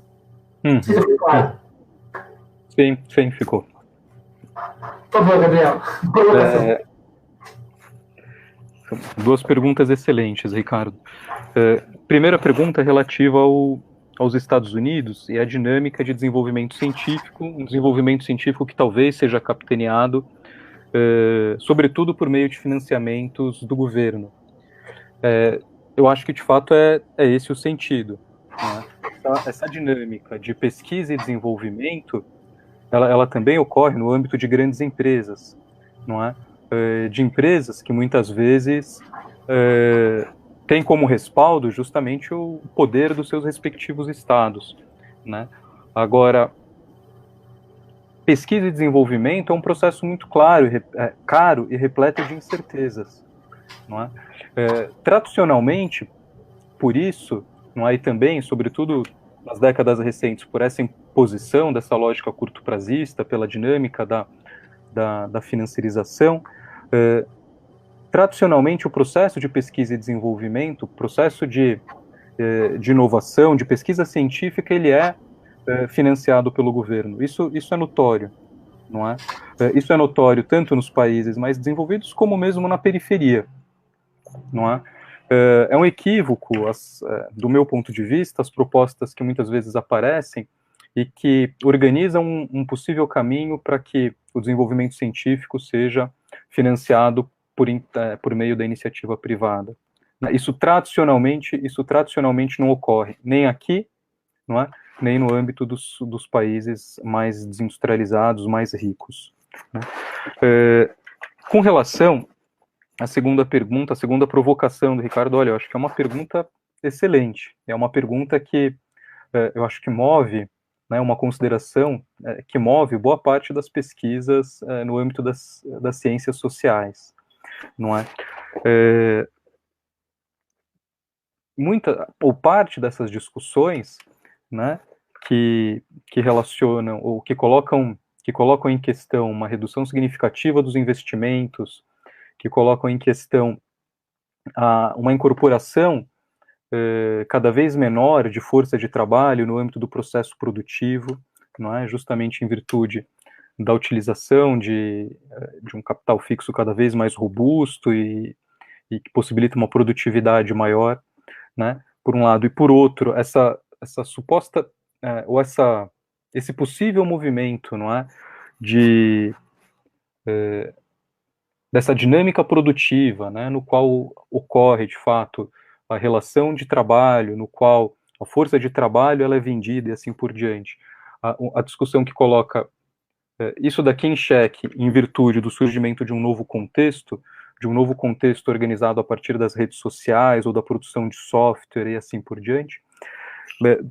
Do meu ponto de vista, eu acho que, invariavelmente, essa dinâmica que ocorre na esfera da produção, ela deve se manter. Ela deve se manter porque aí a gente tem, digamos, o cerne da dinâmica própria do modo de produção capitalista, uma dinâmica de exploração, né? Uma dinâmica na qual prevalece trabalho não pago, não é? Então, eu acho que isso é inevitável, não é? Agora, é claro que a progressão desses aspectos que o Ricardo comentou há pouco pode, no limite, construir contradições importantes para o sistema, não é?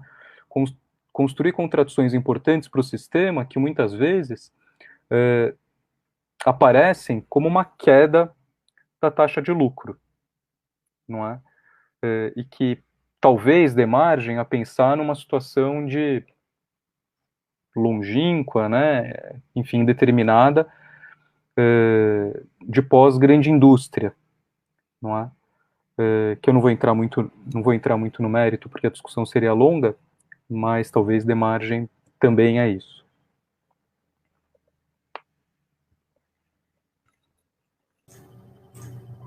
A Lília fez uma afirmação que pode também gerar pano para manga aqui para nossa conversa.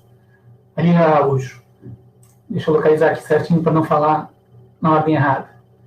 Ela faz uma afirmação, ela diz, esse processo todo que nós estamos discutindo aqui tem gerado uma grande instabilidade. É claro, o sistema financeiro, a financiarização mundial, você bem comentou, tem trazido de volta muito daquelas oscilações que nós tínhamos visto antes do capitalismo organizado. Não é?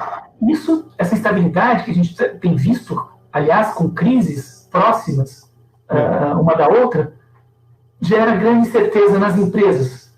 E sendo essas incertezas geradas nas empresas, nós temos aí mais um foco de problemas para acumulação de capital, para geração de emprego, geração de renda, desenvolvimento e progresso, tanto os países ricos como os países mais pobres, sendo que os países mais pobres sofrem menos. É isso mesmo, Gabriel? Olha, eu acho que sim. Essa instabilidade, ela foi muito presente, né? Até a Segunda Guerra Mundial, né, tal como eu procurei chamar atenção na minha exposição. Ela foi muito presente e em alguns momentos ela foi tão significativa que, a rigor, colocou o sistema na berlinda. Né? Por muito tempo o sistema parecia à beira do colapso. Né? Se a gente tem em vista o período entre guerras, a crise de 29, ou mesmo a grande crise que ocorre em fins do século XIX. Essa instabilidade cíclica excepcional, não é, no qual os picos e os vales eram muito distantes, foi significativamente atenuada no pós-Segunda Guerra Mundial ao longo dos chamados 30 anos gloriosos, tal como discutimos.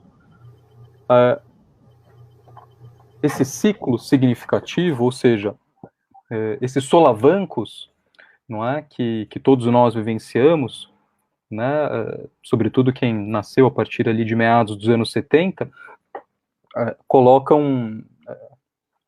evidenciam, não é, que essa instabilidade ela está de volta, ela se torna significativa, né? Não por acaso, né, lembrem vocês da trajetória brasileira dos anos 90, não é, da crise de 2008, não é, e do tamanho do impacto dessa crise, né, com altas, ou seja, o Brasil ele vivenciou taxas de crescimento relevantes em 2007, em 2008, e uma queda brutal em 2009, né, em relação ao crescimento de 2008. Então, de fato, esse contexto de instabilidade, ele está de volta. E é um contexto de instabilidade que, sem dúvida, gera muitas incertezas, muitas vezes impossibilita o planejamento das empresas. Não é? Quando a gente discutiu os 30 anos gloriosos, eu chamei a atenção que, por fato de que esse período ele possibilitou, digamos, um pacto tácito, não é? Que beneficiava a todos, né? Possibilitava um crescimento econômico e uma lucratividade significativa, por um lado, possibilitava um crescimento dos salários decorrente de uma relação capital-trabalho, não é? Na qual parte dos ganhos de produtividade eram percebidos pelos trabalhadores por meio dos seus salários, e possibilitava também, não é, um contexto no qual o planejamento por parte das empresas se tornava efetivo, se tornava possível, não é? Hoje a gente não tem essa possibilidade. Os planejamentos eles são muito mais incertos, o futuro é muito mais incerto, não é? A dinâmica ela volta, não é, a possibilitar solavancos muito fortes com consequências econômicas, sociais e assim por diante, amplas.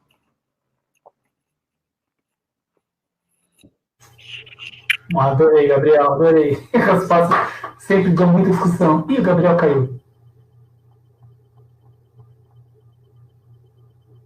O Gabriel deve estar voltando.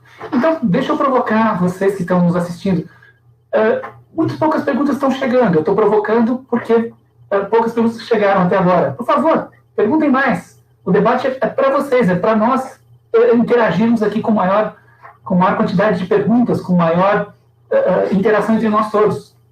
Não fiquem tímidos. Não fiquem pensando que a minha pergunta pode ser não muito legal. Toda pergunta é legal, toda pergunta é bacana. As perguntas mais interessantes são simples, que acabam gerando uma discussão geral, uma discussão que interessa a todos, que às vezes a gente não percebe. Façam suas perguntas sem medo de nada.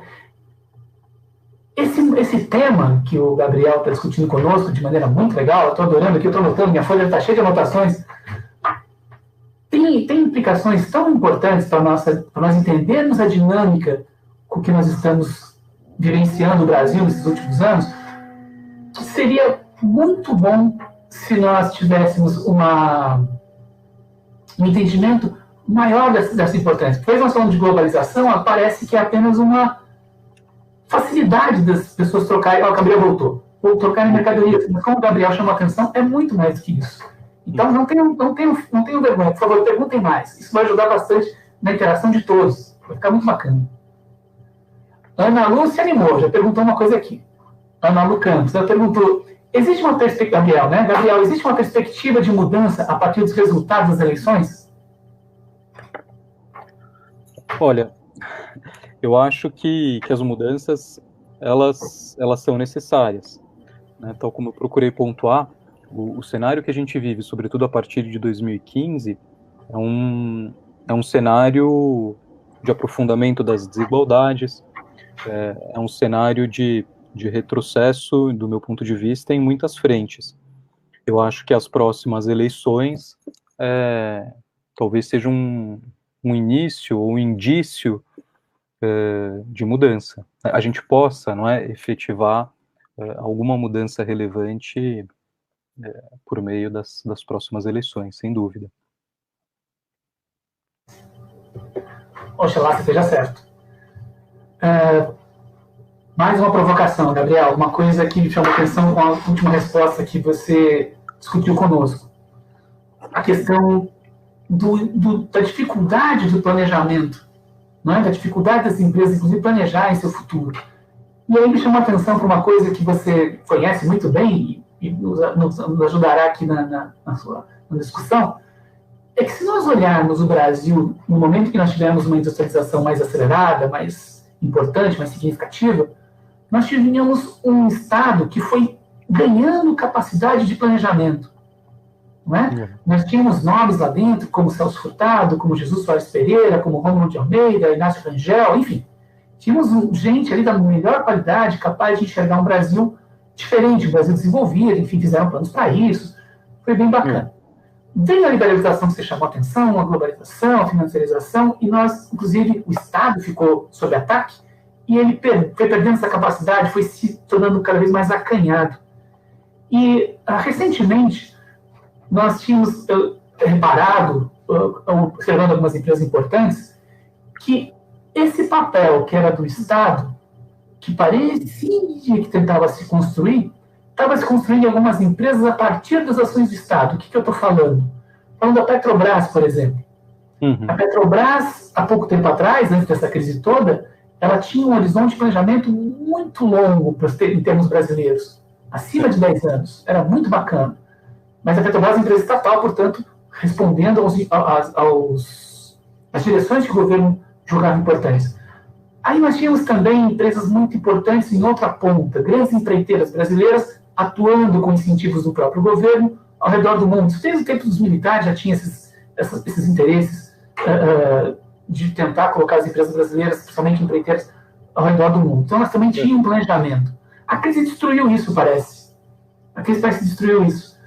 E eu queria perguntar para você, então, Gabriel, o seguinte: quando a gente sai dessa pandemia, sairmos dessa situação que eu não vou chamar nem de preocupante, porque eu acho que é pouco, falar de preocupante, o Estado já está com bastante dificuldade de ser um planejador, um direcionador futuro da economia brasileira. As grandes empresas que nós tínhamos que faziam isso também parece que já não são mais capazes.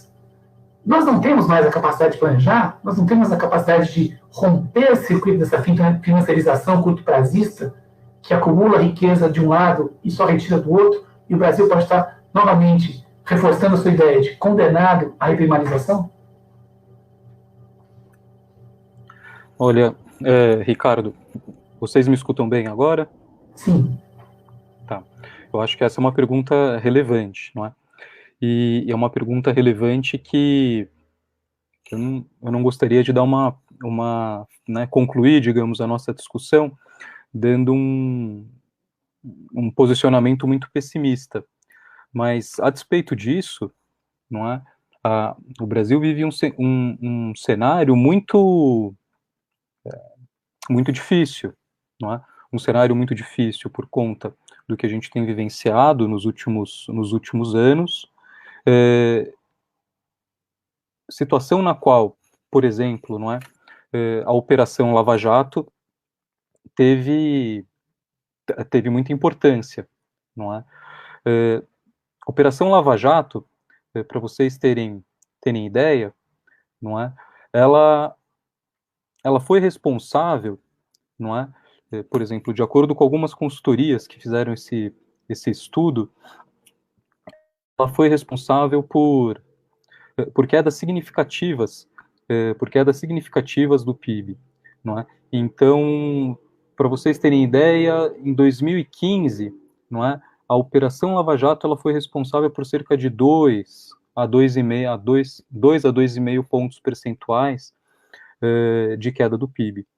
Possibilitou um contexto no qual grandes empresas, tal como o Ricardo colocou há pouco, grandes empreiteiras, que exportavam serviços de engenharia, né, exportavam elementos que contradizem a nossa o nosso histórico de exportação de gêneros primários. Essas empresas, elas foram absolutamente colocadas em xeque, não é?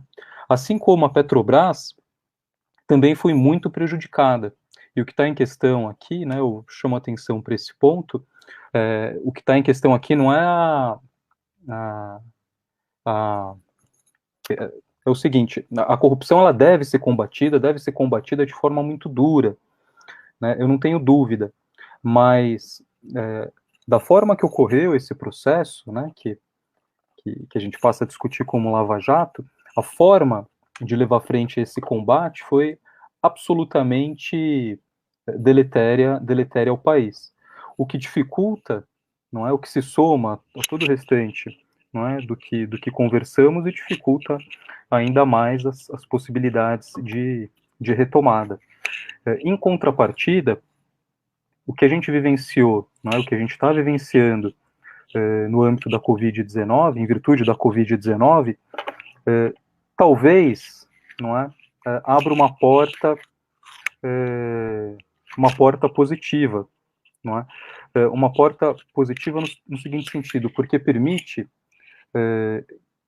né, todo esse processo, ele permite explicitar todas as nossas fragilidades, não é? Ele permite explicitar todas as nossas fragilidades. Uma fragilidade do ponto de vista industrial, por exemplo, que colocou em xeque a nossa possibilidade de produção de equipamentos de segurança, de EPIs, uma fragilidade que se torna muito evidente por meio da necessidade de zerar as tarifas de importação de boa parte dos insumos necessários para o combate da Covid-19.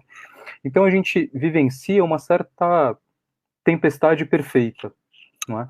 Uma tempestade perfeita cuja a reversão ela não é fácil, não é? Mas ela é possível. E é uma reversão fundamentalmente possível, né? Ela é de fato possível a partir de participação social, não é? Esse talvez seja o elemento fundamental de mobilização social, de participação social, de reivindicações e mobilização social, não é? Eu acho que a gente não tem muita alternativa para reverter tudo isso que a gente vivencia, né, que a gente está vivendo ao longo dos últimos anos, a não ser por intermédio de ampla mobilização social. Excelente, Gabriel. André, tem mais uma pergunta. André pergunta: boa noite, Gabriel.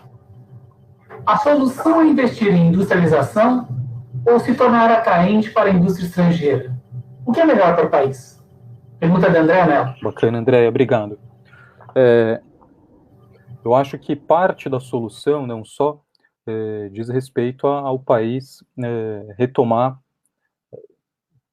parte da sua indústria, mas sobretudo aquela indústria estratégica, indústria de petróleo e gás, indústria de energia de uma forma geral, transporte, no que diz respeito à saúde, ou seja, a industrialização ou a reindustrialização, ela passa por elementos que dizem respeito à soberania nacional. Agora, esse processo, não é, de retomada de frentes importantes do nosso parque produtivo nacional, ele, e mesmo eventualmente por meio de investimentos externos, é claro que ele, quando eu falo isso, é num descuro das consequências desse processo, não é? Então, ele tem que ocorrer, no ideal, não é? É que ele ocorresse de uma forma bastante distinta do que ele ocorreu historicamente, não é? Ou seja, que ele levasse em consideração a necessidade premente de preservação ambiental, não é? Que ele levasse em consideração, em última instância, a possibilidade das futuras gerações terem acesso a uma boa qualidade de vida, não é? Então, isso é fundamental, né? Agrego esse aspecto na discussão. Um aspecto que, de forma alguma, é marginal, a despeito de ter aparecido só agora. Ele é um aspecto fundamental, ele é um aspecto que, caso não seja tratado, digamos, com a devida seriedade, com devido empenho, ele pode aprofundar o que alguns autores chamam de uma crise civilizacional. Uma crise que decorre da associação entre a crise econômica, né, e a crise ambiental, né? Ou seja, uma crise que profunda, severa, que talvez a gente nunca até então tenha vivenciado, né? Ou talvez a gente esteja vivenciando de forma cada vez paulatina e cada vez mais significativa.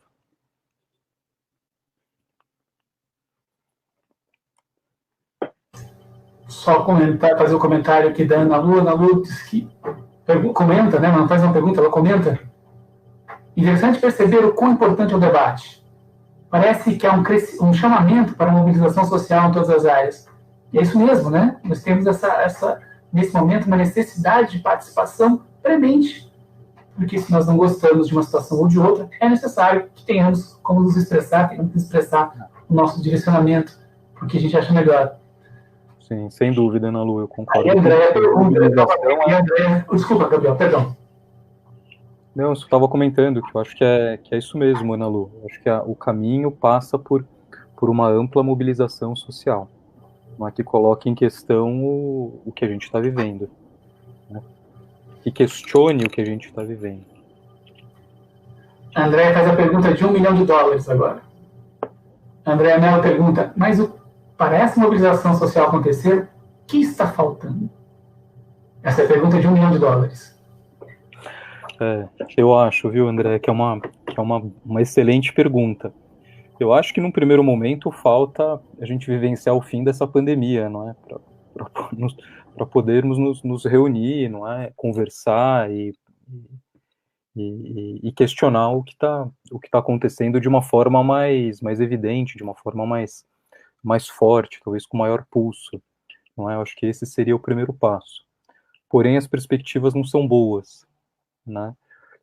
Talvez para a gente poder se reunir, não é, sem colocar em risco a saúde de muitas pessoas, eu acho que isso não vai acontecer tão cedo, infelizmente. Muito bacana, eu concordo plenamente, Gabriel, vou assinar embaixo o que você falou. Bom, eu não recebi mais nenhuma pergunta, nenhum comentário, então eu imagino que o debate já gerou bastante novas dúvidas, novas caraminholas para nós pensarmos e refletirmos ao longo dos próximos dias sobre esses temas. Sendo assim, Gabriel, quer fazer um último comentário? Quer discutir alguma coisa a mais para nos esclarecer sobre esse tema tão importante? Olha, eu tô satisfeito, Ricardo. Eu gostaria, na verdade, de mais uma vez, não é, saudar essa parceria da Escola do Parlamento com o UNIDES e saudar e agradecer todos os participantes, esse engajamento bacana que a gente teve ao longo dessas 2 horas, não é, de discussão.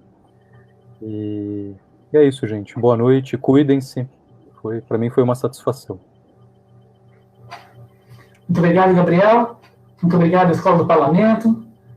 Foi excelente, eu gostei muito, como eu falei, minha folhinha já está cheia de anotações aqui para conversar depois com o colega Gabriel, em outro momento.